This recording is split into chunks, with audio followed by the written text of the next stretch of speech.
Alright, so good morning everyone. Our team name and our app name is Skippy. My name is Ilong, I'm the lead engineer. My name is Joe, I'm project manager. My name is Kabir, I am a full stack engineer. My name is Xander and I'm a hardware specialist. And my name is Day and I'm the lead front end. So first, we're going to talk about the what of Skippy. What is the problem and what is the need for this app? So Paris is stunning. It's a beautiful city, but it's swamped. It gets very crowded. And if you're a tourist, if you're not careful, you can waste valuable hours in lines. You really don't know how long the current wait is. If you can fit, say, if you can fit a visit to a site in before dinner or around your plans, it's really hard to know that. And then if there could be maybe a better option nearby. So the need is to see all these sites and kind of be able to fit that around your plans. And then the who. So who are the users that are going to be using our app? And our target clients are tourists in Paris, just like most of us in the past couple of weeks. Travel planners or locals squeezing in a visit on a lunch break. So the scenario that we've talked about a few times is, say you have dinner at 6 and it's 4 and you want to see the Louvre. And you can look at this app and you can say, okay, if the Louvre you can use our map feature and you can see the Louvre is close or far away from you, and you can also see how long the wait is. And you can kind of do that math and say, okay, I probably can't fit in the Louvre in the next few hours, so maybe I should check out the Notre Dame, or the Notre Dame. And then the why, our mission. So Skippy's mission is to turn 2 hours of line waiting into 2 hours of memories. And we think that with our app, you can make trips more spontaneous, you can reduce travel stress, and you can, as our slogan says, help visitors see more and waste less.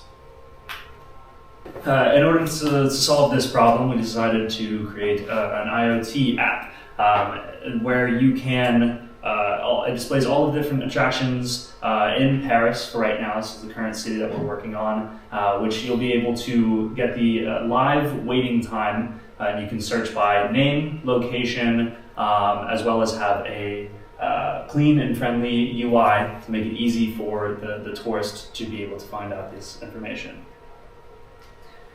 And so originally our baseline, what we wanted to work towards, was kind of viewed right here. As you can see, you have a search bar in which you can search for, directly type in the name of the attraction. You will have a list of all of the different places as well as the wait time and a description about it. And then you'll be able to filter maybe on least waiting time so that you can know exactly what attraction gets you what you want.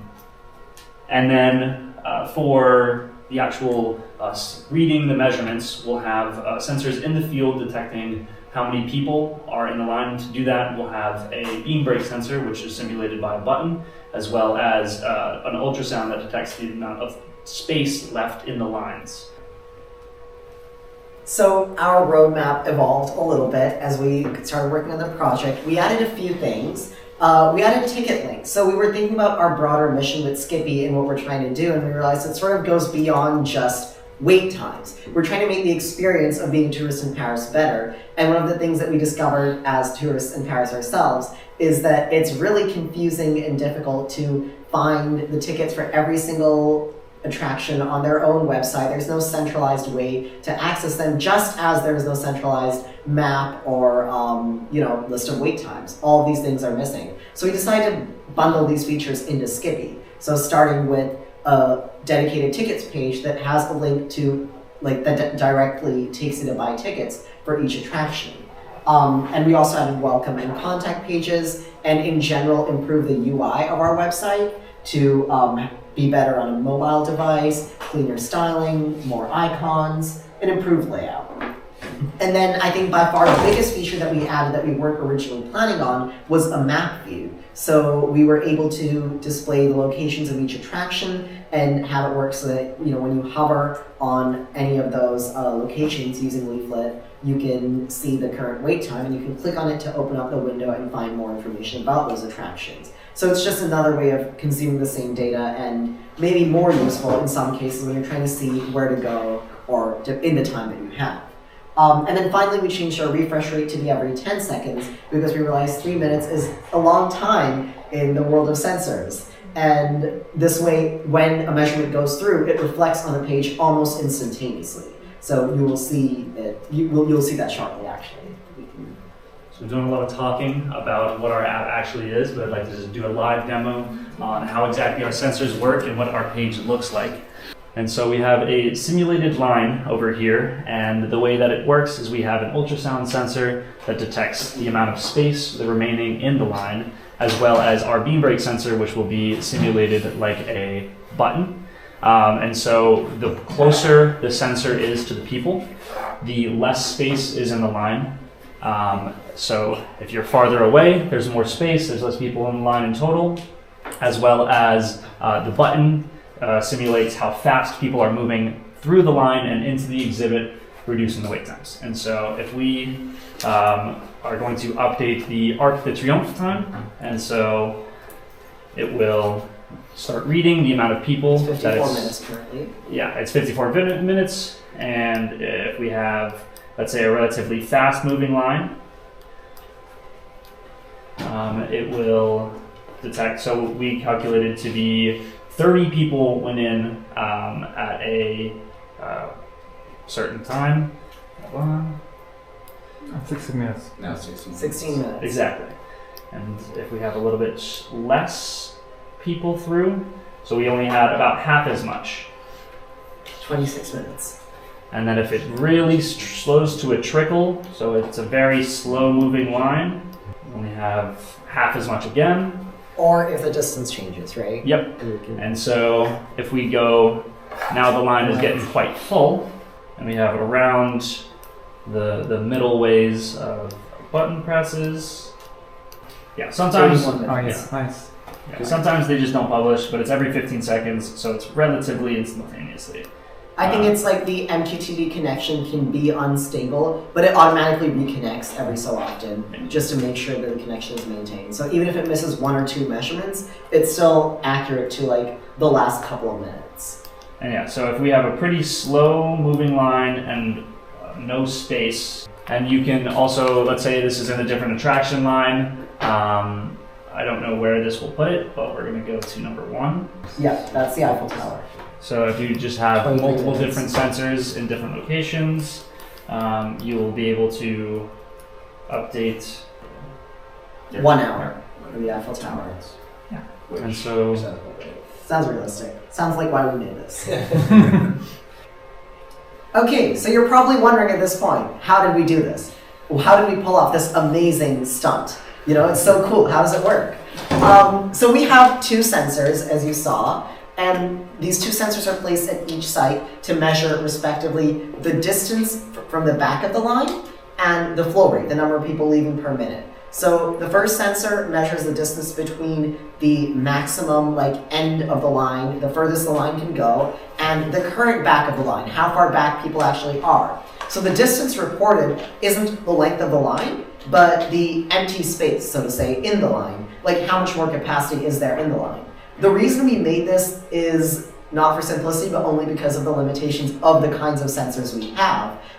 That's the kind of sensor that detects, empty space. And then the second sensor, of course, detects flow rate, the number of people that pass through the line every minute. So when we divide distance by rate, we get time, and that's how we calculate our wait times. So we have an algorithm to calculate the estimated wait time, and it relies on 2 variables that currently we're using as magic numbers. The standing density, which we're saying the number of people who can stand in 1 meter or 1 unit of distance. So for now, we've set that to 5. We're assuming that 1 meter can hold 5 people, that there are 5 people standing every meter, which means that, if the only reason we have this is to work in conjunction with the other variable, which is maximum capacity. So this ideally would be published by each attraction. They would give us this information, and it would be different for each attraction. But for now, we've said the maximum number of people who can stand in line is 2,000 people. So if all the attractions have a maximum of 2,000 people,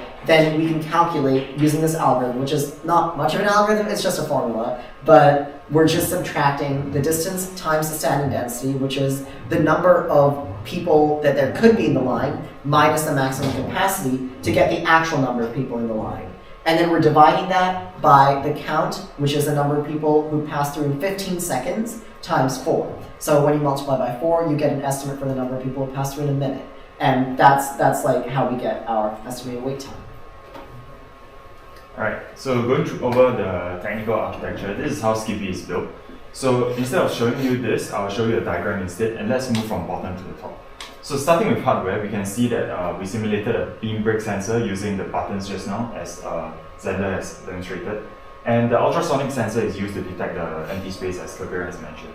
So these two hardware components will be linked to the ESP32, which is a microcontroller, which will connect to the internet and send the MQTT data. And this is where the Express backend app will receive the data and store it respectively into the Postgres database tables. So with the tables and the data already prepared, it will basically be displayed on the front end using the three technologies we have used: HTML, CSS, and JavaScript. So HTML to display the user interface, CSS to style it, and JS or JavaScript to compute any other computations that's required. Okay, so our web app at a glance. So when I was designing the front page of the web app, I was going for a very ergonomic, clean-looking design. So we decided to, keep the logo simple, keep the icon simple. And originally we just had a list of the attractions that we were going to use. However, we decided, why not make it more interactive, make it so that each one is its own bubble that you can clue into, give you additional information. And then when you click on the billet or ticket website, it takes the next slide. Okay. Should we just demonstrate it? Yeah, we'll just demonstrate. When you go on the billet website, it takes you to a list of each attraction, and each one has a link here that just takes you directly to the ticket site. Because I know when I was looking for tickets, I spent I think 20 minutes on the website just trying to find where the tickets were. So I decided, you know what, let's just take you straight to where you buy the tickets instead of just taking you to the website. Yeah, the welcome page. So as you can see, just a simple welcome. Tells you our purpose and what we intend to do. When you click on the Explore Paris Attractions button, it takes you to all the different sites of Paris. Now, click on the upper picture off. It takes you to here, a comprehensive picture, a small description, and a chart of the average wait times that we have for each attraction. So as we gather more data, it aggregates over time to give you the average wait times during the different hours of the day. So, as well as obviously the current wait time of the site. And then go to, and as you can see, if you click on one of these links, it takes you straight to where you can buy the tickets instead of just the opening page of the website, to account for, it being hard for people to find the tickets. And the contact page. So you can type in your name, email, send us a message, and tell us if there's anything wrong with the website, if you have any suggestions, or if you just want to say hi. And last but not least, we also have the two filter buttons. Mm-hmm. So firstly, sorting by wait time. So you can see right now it's sorted by alphabetical order. Mm-hmm. And we can see what's the shortest waiting time, and currently it's up to Triumph. Mm-hmm. And the longest being, it hasn't been sorted. Okay, the shortest is Picasso Museum, and the longest waiting time is this place. So you might not want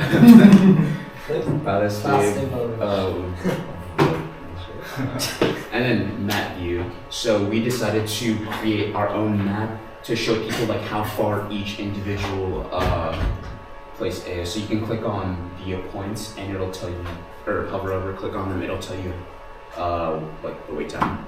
So it's the other view. You can also search. So if I don't know that it's called Music Picasso, I can just search Picasso. Or if I don't even know how to spell Picasso. Yeah. You just know P. There you go. Drop down as well. Yep. So, Oh. our current product backlog. So we have more features that we would like to implement in the future if given the chance to work on our project further. So we've listed 3 of the most major features that we would like to add. Firstly, it is smart suggestions, which is where the Skippy app itself will suggest places to go and the route that you should take. So it's sort of like a traveling salesman problem where you go for like the attractions with the lowest waiting times, right? And it should also take into consideration your travel times between each attraction so that you get to maximize your day in Paris. And secondly, we would like to also filter by proximity, so it will get a current user's location and filter the attractions based on the proximity. And lastly, it is to include an indoor map or a queue layout of the attractions so that you don't have to figure out like which entrance of the Louvre to go to and so on. So you know how like the Louvre actually has 2 lines, there's one underground. So if we are able to display that, then we are able to manage the queue better for all the attractions that we have. And with that, don't skip the wait. Sorry, don't skip the line, skip the wait. Thank you everyone. Thank you.